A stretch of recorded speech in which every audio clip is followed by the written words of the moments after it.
Jnana Chimirandasya Jnananjana Shalakaya Chakshurunmilitam Yena Tasmai Shri Gurave Namaha.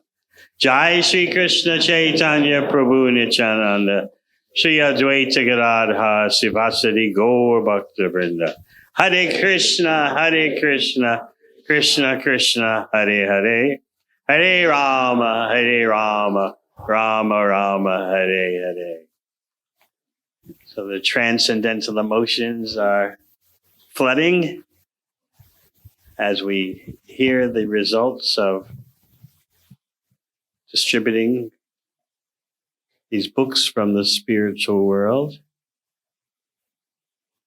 And therefore, there's so many spiritual emotions involved. And looking at the faces in the video, you can just see that maybe these devotees just did one book, no books, two books, but their faces look like out of this world. I was studying the faces very carefully. The faces are like windows to the spiritual world. Of course, each devotee is thinking, oh, my mind is bothering me. My body is aching. What am I doing this for? But because they're participating in Lord Chaitanya's Sankirtan mission, they're in touch with a different energy. Even they may not notice it themselves. They may not have that depth of knowledge. They just hear, you're supposed to do this. It's the Prabhupada marathon. You're supposed to go out, even though you're working, even though you have children, you're supposed to do a little bit. All right. But look at the faces. When you were watching the video, did you study the faces? You could definitely see proof that there's a different energy at work. So I'm very grateful for the efforts of everyone.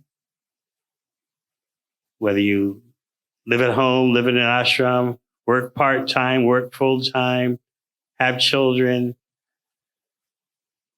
The combined effort is what Sankirtan means. Congregational effort, group effort. And as we often explain, many hands make light work. It's great to have the book distribution champions that we have among the men. I was joking.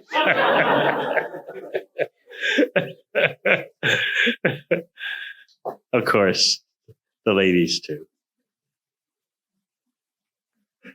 But most of the books are distributed by a devotee doing a little bit here, a devotee doing a little bit there.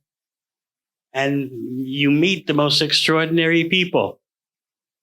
We've always explained how in New Zealand, you have to treat each person like you're going to see them again, because you are. You're dealing with these small towns, small population. So your personal approach is monumental. People remember this.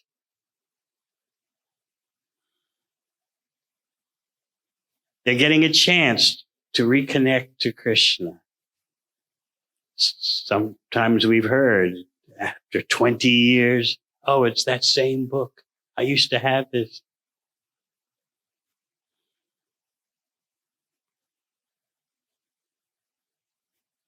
I remember maybe in the late 90s, some of the early persons at the Wellington Center might remember. There was a man named Jeff. Anyone remember Jeff? And he disappeared after being a practicing devotee. It happens, you know. Of course, better they start their bhakti and stop than if they never had started at all, because their credit is eternal. So we hadn't heard from him in 20 years or so. And then I heard that He was in the hospital. Who was it? Bhadra Sena Prabhu told me about him. Or someone told me. He's asking, he had bowel cancer. I've got a couple of weeks to live. Where are the devotees?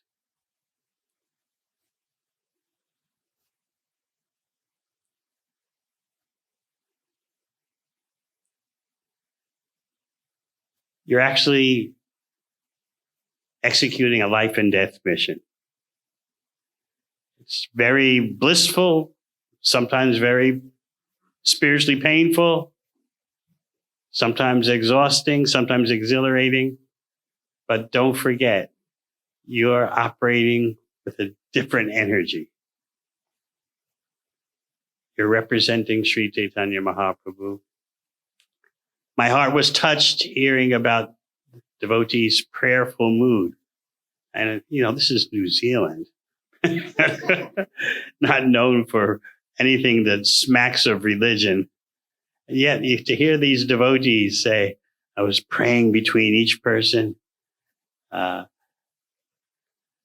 really moves the heart. Because there's teamwork involved between the Sankirtan devotee and the super soul. Inspired by the devotee's effort, the super soul agrees to enlighten the people in general. So you may think you're a failure. You're not doing anything.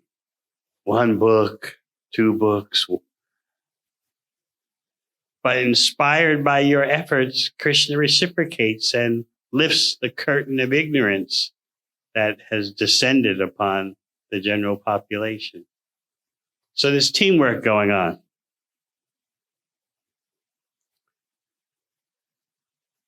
We just play our part as sincerely as we can.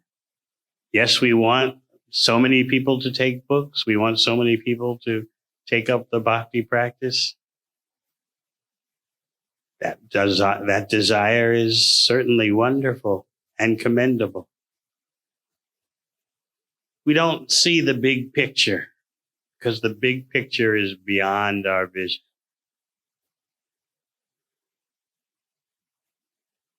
Even His Divine Grace Srila Prabhupada would always comment that he never expected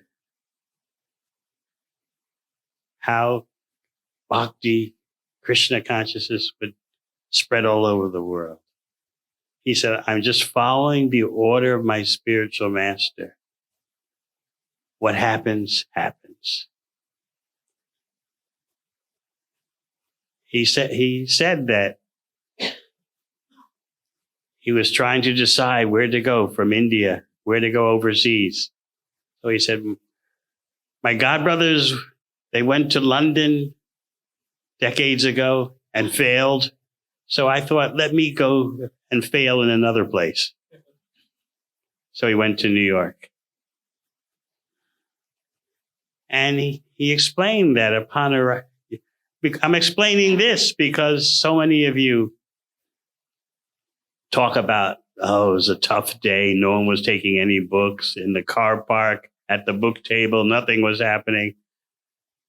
So Srila Prabhupada was thinking, as he said in his own words, that as I'll land in New York, and as soon as I start explaining what the 4 rules are, everyone's going to just say, go home. Of course, I responded like that when the first time I saw devotees on television, go home.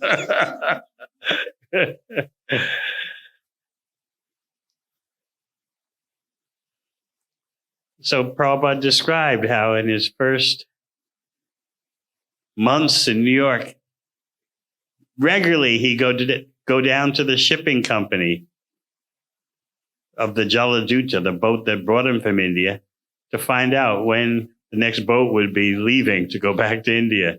He would do that regularly. So you can see in the efforts of the greatest outreacher, the greatest Sankirtan devotee, there are these phases of Krishna. What am I doing? What do you want to happen? So I could note in the efforts of so many devotees that they're trying their best, giving the best they could at a particular moment. And therefore, some non-material energy has acted through them. And I was just amazed hearing how set conscious everyone is. When I was a young Sankirtan devotee, 1973 in New York City, the ultimate goal amongst us all was to sell one Bhagavad Gita after a whole day on Sankirtan. One Bhagavad Gita. And if someone came back from Sankirtan in the evening after being out all day and said, I sold the Gita. Wow. The whole temple was just, oh, man, did you hear? He sold a Bhagavad Gita on the street.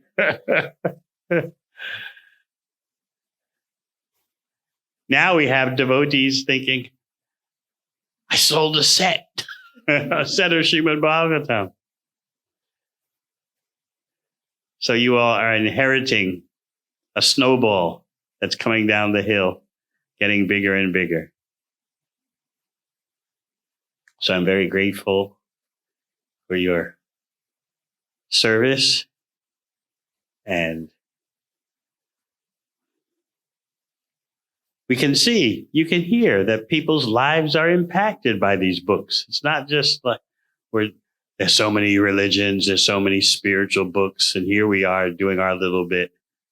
You can actually hear and see the transformation. So let us continue in this way.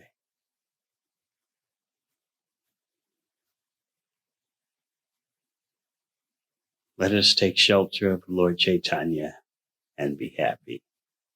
Thank you very much.